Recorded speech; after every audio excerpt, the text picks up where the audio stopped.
ako tumitingin sa camera. Dito kasi ako nakafocus sa ano. Or yeah. Dito na. Yan. Ganyan mo lang.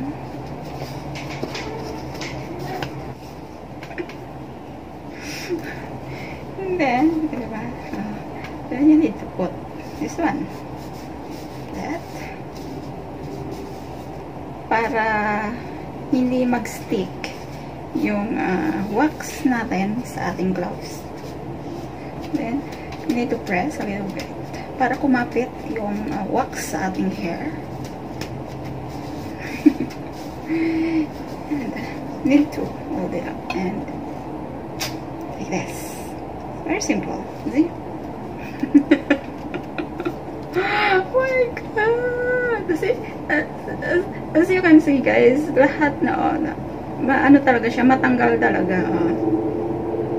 Yan matanggal talaga siya.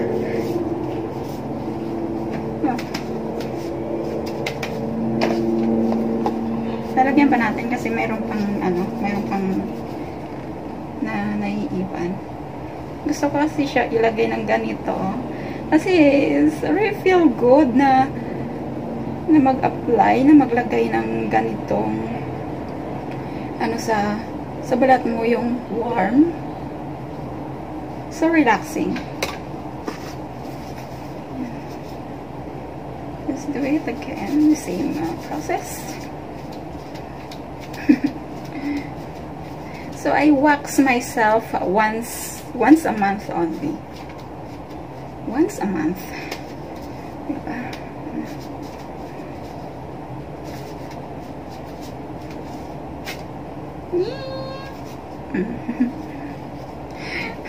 Yung kilig-kilig hindi na dyan.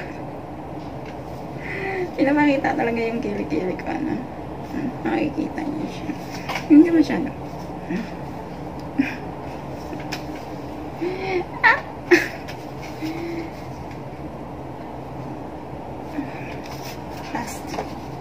Last na.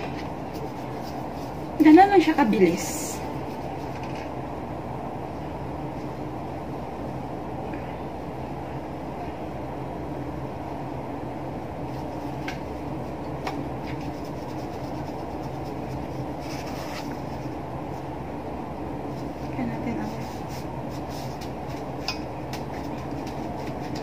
It's very fast na mag-wax.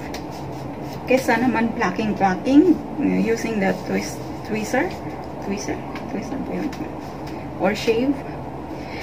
Dati kasi nagsi-shave ako. Yung mga yung mga teenager pa ako. Kasi hindi ko pa alam yung ganito. Kasi nga sa bukid, diba? So, yung yung skin ko naging chicken skin yung dito sa kilikili ko. Medyo rough. Tapos nakakaitim ng kilikili pag nag-shave kayo or nagpa-plucking. Yan. Hindi, wala na. Kasi you know guys, you feel mararamdaman mo naman pag wala na. Kasi pag ganyan mo, hindi mo na maramdaman yung parang may nabubunot na. So, ganyan na. Ganyan siya. Diba? Hindi naman gaano ka soft yung skin ng kilikili ko kasi I'm not using any deodorant or no, I'm not using that. Just shower and then wala na. I'm not using any deodorant or any products put on my armpit. Wala. Hindi. I don't like. See, ganyan na siya. Done na siya. Diba? So, next, yung kabila. Maglalagay tayo ng powder sa kabila.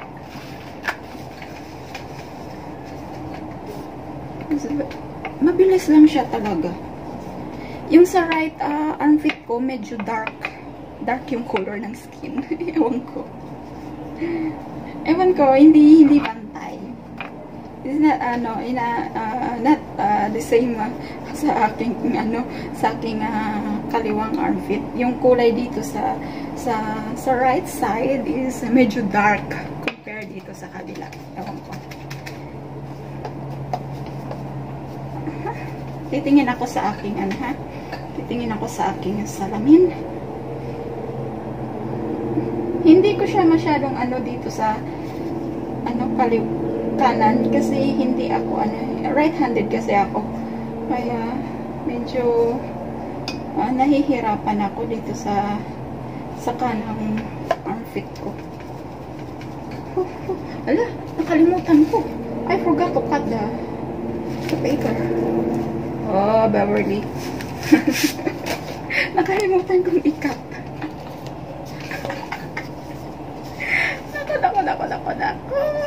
Nako, Beverly.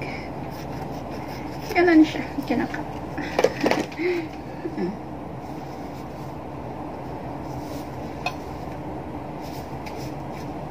Then, sometimes, nagwawax din ako ng dito.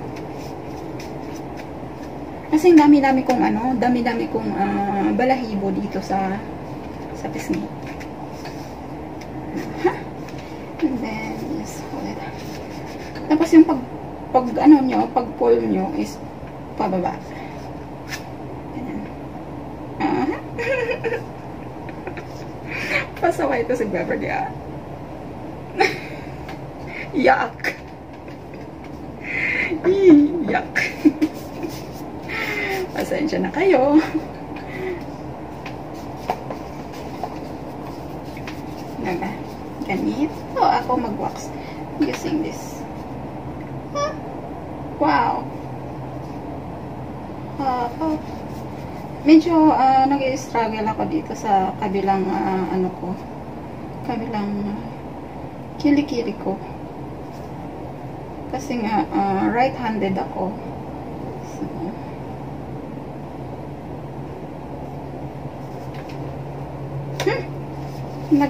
nagkalat ako. Ayan.